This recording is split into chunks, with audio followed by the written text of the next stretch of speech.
BBC Nepali सेवाको बिहानी पखबाट विनिता दाहालको नमस्कार।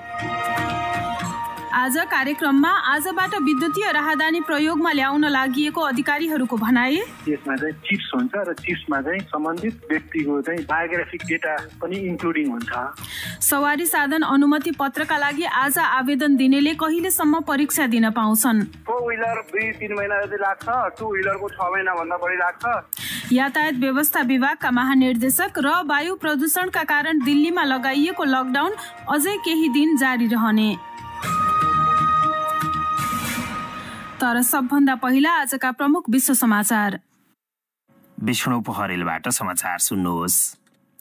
अमेरिकामा साइबर अपराध गरेको आरोपमा सबैभन्दा बढी खोजी गरिएका 2 जना संदिग्धहरूले रुसमा स्वतन्त्र तथा विलासी जीवन बिताइरहेको बीबीसीले पत्ता लगाएको छ।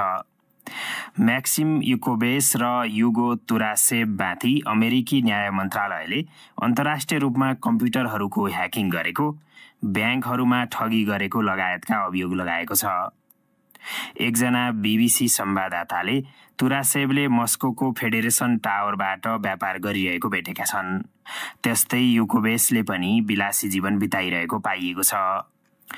संयुक्त राष्ट्रसङ्घले गरेको एउटा सर्वेक्षणमा बोस्निया हर्जगोभिनाका आधा युवा जनसङ्ख्याले आफ्नो देश छाड्न चाहेको देखाएको छ।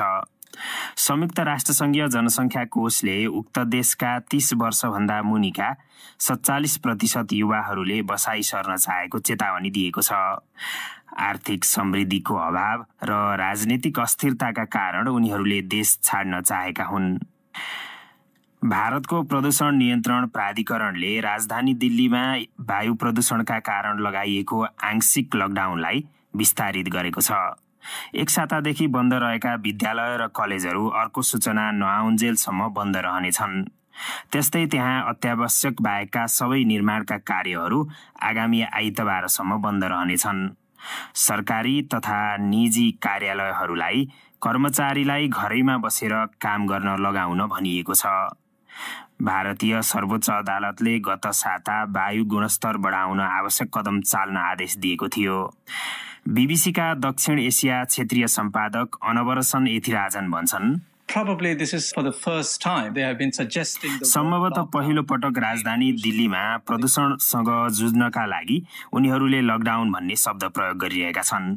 दिल्लीमा करिब 2 करोड मानिसहरू बसोबास गर्छन्। बीबीसीका दक्षिण एसिया सम्पादकको भनाई।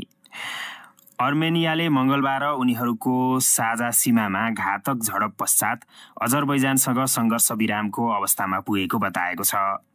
रुसी रक्षा मन्त्री सेर्गेई सोइगुले दुवै देशका समकक्षीसँग कुराकानी गरेपछि त्यहाँ सङ्घर्ष विराम भएको हो। अर्मेनियाका अनुसार उक्त झडपमा कम्तीमा 15 जना उसका सैनिकहरू मारिएका छन् र भारतमा वित्तीय अपराध अनुसन्धानकर्ताहरूले त्यहाँका एकजना चर्चित घर जग्गा व्यवसायी ललित गोयललाई सम्पत्ति शुद्धिकरणको मुद्दामा पक्राउ गरेका छन्। यो बीबीसी नेपाली सेवा हो।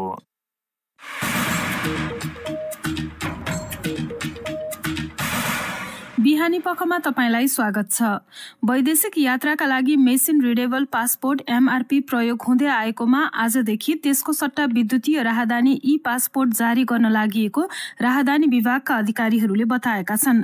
नयाँ पासपोर्ट लिनेहरूलाई विद्युतीय पासपोर्ट दिइने, तर हाल एमआरपी भएकाले उक्त पासपोर्टको समयावधि रहेसम्म प्रयोग गर्न पाउने उनीहरूको भनाइ छ। सुनौ नेत्र केसीको यो रिपोर्ट। व्यक्तिको सबै विवरणहरू राहदानीमै भएको विद्युतीय चिप्समा हुने उक्त ई पासपोर्ट 1 कार्यक्रमका बीच आजदेखि वितरण सुरु गर्न लागि बताइएको छ। विद्युतीय राहदानीको विशेषताबारे जानकारी दिँदै विभागका प्रवक्ता समेत रहेका निर्देशक शरद राज अरन, यसमा चाहिँ चिप्स हुन्छ र चिप्समा चाहिँ सम्बन्धित व्यक्तिको चाहिँ बायोग्राफिक डेटा पनि इन्क्लुडिङ हुन्छ। अर्को पासपोर्ट चाहिँ यो प्रत्येक 5 वर्ष 10 वर्षमा सेक्युरिटी फिचर्सहरू अपडेट गर्नुपर्ने भन्ने हुन्छ। हामीले ई पासपोर्टमा त्यो सेक्युरिटी फिचर्सहरू पनि अपडेट गरेर त्यो गरेका छौँ होइन। अर्को चाहिँ नेपाल आइका टिकेडीको मेम्बर पनि भइसकेको कारणले गर्दाखेरि आइका टिकेडी मेम्बर कन्ट्रिजहरूमा त्यो सेयर पनि हुने कारणले गर्दाखेरि राहदानी बाहेकको चाहिँ इमिग्रेसन पोइन्टहरूमा चाहिँ त्यो उसले बोकेको अधिकारी हो कि होइन भनेर चेक गर्न सकिने विविध कारणले गर्दाखेरि चाहिँ ई पासपोर्ट चाहिँ more secure more reliable document हो। सुरुवाती 10 दिनसम्म थोरै संख्यामा वितरण गरिने र प्राविधिक पक्षको अध्ययन गरेर नयाँ बनाउन आउने र राहदानीको समयावधि सकिएका सबैलाई दिइने बताइएको छ। विद्युतीय राहदानी लिनका लागि प्रक्रिया सबै पुरा नै भए पनि सरकारले जारी गरेको राष्ट्रिय परिचय पत्रको नम्बर अनिवार्य रहेको निर्देशक अरनले बताए। नेसनल आइडी कार्डमा एप्लाई गरेर त्यसको नम्बर चाहिँ प्राप्त गर्न जरुरी छ, किनभने नेसनल आइडी कार्डमा जुन बायोग्राफिक डेटाहरू युज भएको हुन्छ त्यसको भेरिफिकेसन चाहिँ ई पासपोर्टमा हुन्छ।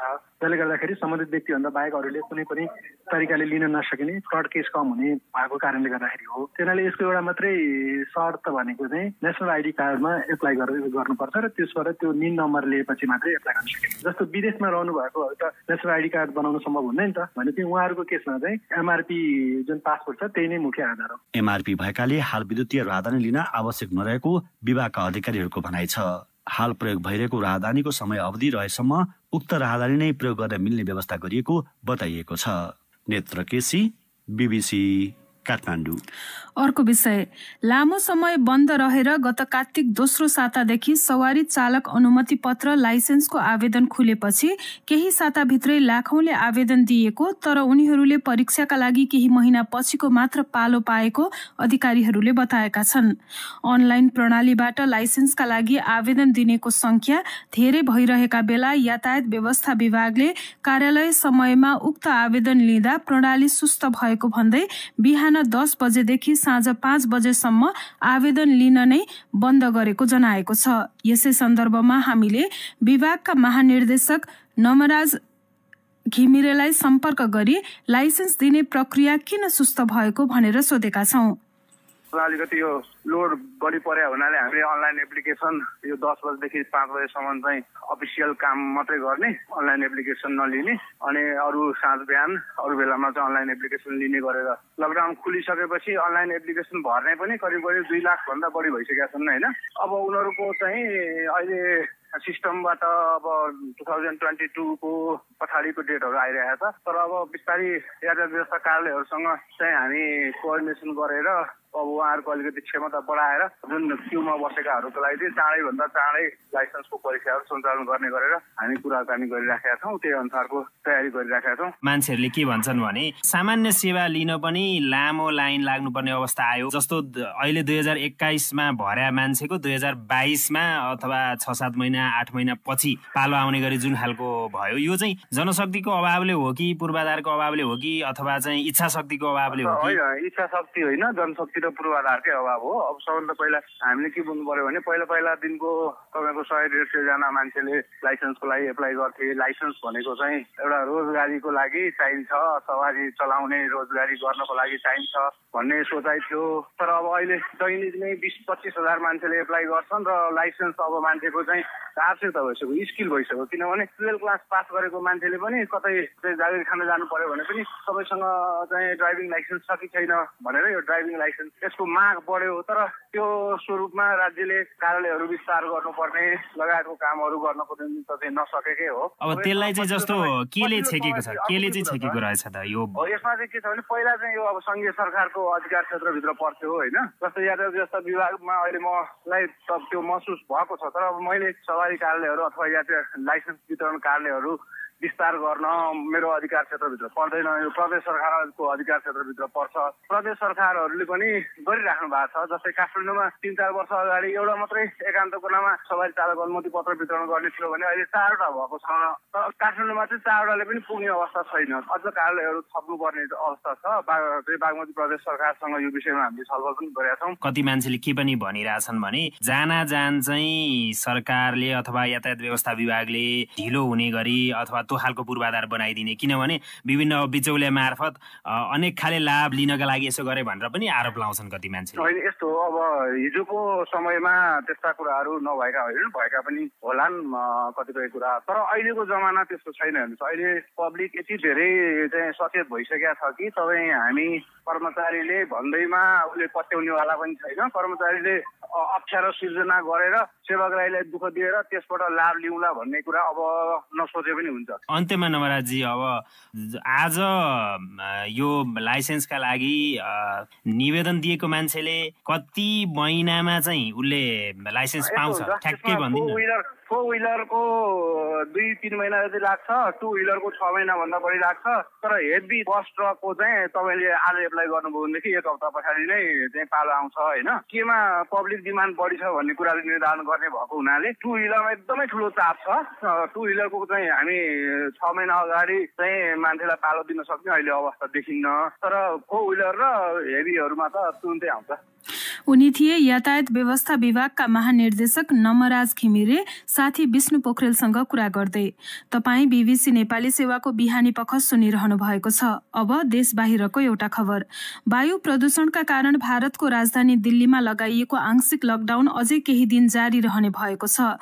अब त्यहाँ अर्को सूचना जारी नहुन्जेल विद्यालय र कलेजहरू बन्द हुनेछन्। वायु प्रदूषणका कारण दिल्लीवासीमा श्वास प्रश्वास सम्बन्धी समस्या बढेको बताइएको छ। बीबीसी विवरणमा आधारित रिपोर्ट सुनौ विष्णु पोखरेलबाट। भारतमा वायु गुणस्तर सम्बन्धी काम गर्ने निकायले गएराती ढिलो गरी आदेश जारी गर्दै दिल्लीमा लागेको लकडाउनलाई विस्तार गरेको हो। सर्वोच्च अदालतले गत साता दिएको एउटा आदेशपछि त्यहाँ सरकारी निकायले आकस्मिक कदमहरू चालिरहेका छन्। सर्वोच्च अदालतले वायु गुणस्तर बढाउन आवश्यक कदम चाल्न अधिकारीहरूलाई आदेश दिएको थियो। भारतको प्रदूषण नियन्त्रण प्राधिकरणले दिल्ली र आसपासका क्षेत्रमा एक सातादेखि बन्द रहेका विद्यालय र कलेजहरू अर्को सूचना नआउन्जेल बन्द रहने जनाएको छ। त्यस्तै त्यहाँ अत्यावश्यक बाहेकका सबै निर्माणका कार्यहरू आगामी आइतबारसम्म बन्द रहनेछन्। सरकारी तथा निजी कार्यालयका कर्मचारीलाई घरैमा बसेर काम गर्न लगाउन भनिएको छ। विष्णु पोखरेल। अब बिहानी पखको अन्तिम विषय। देशभर रहेका 70 वर्षभन्दा माथिका ज्येष्ठ नागरिकहरूको लागि यातायातमा 50% भाडामा छुट हुनुपर्ने व्यवस्था भए पनि कर्णालीमा त्यसको कार्यान्वयन अहिलेसम्म नभएको ज्येष्ठ नागरिकहरूले गुनासो गरेका छन्। यसको लागि स्थानीय तह, यातायात व्यवसायी र ज्येष्ठ नागरिक बीच समन्वयको अभाव भएको अधिकारीहरू बताउँछन्। सुनौ जुम्लाबाट कृष्णमाया उपाध्यायको रिपोर्ट। कर्णालीमा यातायातको सुविधा पुगेसँगै आफूहरूले लामो तथा छोटो दूरीको गाडीहरूमा यात्रा गर्ने क्रममा 50% भाडामा छुट माग्दा त्यस्तो छुट दिन नसक्ने भएको भन्ने जवाफ गाडी चालक तथा सहचालकहरूबाट आउने गरेको ज्येष्ठ नागरिकहरूले बताएका छन्। ज्येष्ठ नागरिक संघ जुम्लाका अध्यक्ष तीर्थराज भारती। भत्ता बाहेक अरू सहुलियत ज्येष्ठ नागरिकले पाएका छैनन्। अब यातायातमा पनि छुट दिनुपर्ने यो कुरा मैले सिडिओ साहब कहाँ पनि राखेँ। जनप्रतिनिधिले यो व्यवस्था गरिदिनु पर्ने हो र उहाँहरूले पनि अब यो व्यवस्था गर्न सक्नु भएको छैन। ज्येष्ठ नागरिकहरूको पहिचान हुने प्रमाण पत्र भएमा अनिवार्य रूपमा भाडामा 50% छुट दिनुपर्ने व्यवस्था भए पनि कतिपय यातायात व्यवसायी र यातायात सञ्चालकहरूलाई जानकारी नभएको हुनाले यस्तो समस्या भइरहेको छ भन्छन् तिला कर्णाली यातायात व्यवसायी संघ जुम्लाका अध्यक्ष मिन बहादुर थापा। परिपत्र आधारमा दिने हो। त्यहाँको स्थानीय सरकार, स्थानीय प्रशासनले गर्ने कुरा हो। सबै व्यवसायलाई बोलाएर राज्यको कानुनभित्र चाहिँ अब यी कुराहरू छन्, यो कुरा लागू गर्नुपर्छ भनेर सम्बन्धित निकायले चाहिँ घर गजाउनु पर्यो नि त। ज्येष्ठ नागरिकहरूले पाउनुपर्ने सुविधा नपाएको भन्ने विषयमा पटक पटक मौखिक रूपमा गुनासो आएको हुनाले त्यसको कार्यान्वयनको लागि देखिएको समस्या पहिचान गरेर अगाडि बढ्ने तयारी भइरहेको बताउँछिन् जुम्लाको प्रमुख जिल्ला अधिकारी विजया कुमारी प्रसाई। त्यसमा चाहिँ हामीले नेपाल प्रहरी स्टाफहरूलाई यो विषयमा चाहिँ हेरिदिनु हुन र उजुरीहरू यस्तो आयो भने तुरुन्तै कार्यान्वयनमा जानु हुन पनि हामीले निर्देशन पनि दिएका छौँ। त्यसको लागि सम्बन्धित ज्येष्ठ नागरिक, अपाङ्गता भएका व्यक्ति र विद्यार्थीहरूले अनिवार्य रूपमा आफ्नो पहिचान हुने प्रमाणपत्र साथमा राख्नुका साथै आफ्नो अधिकारको खोजी आफैले गर्नुपर्ने आवश्यकता देखिएको जानकारहरूले बताएका छन्। कृष्णमाया उपाध्याय, बीबीसी जुम्ला।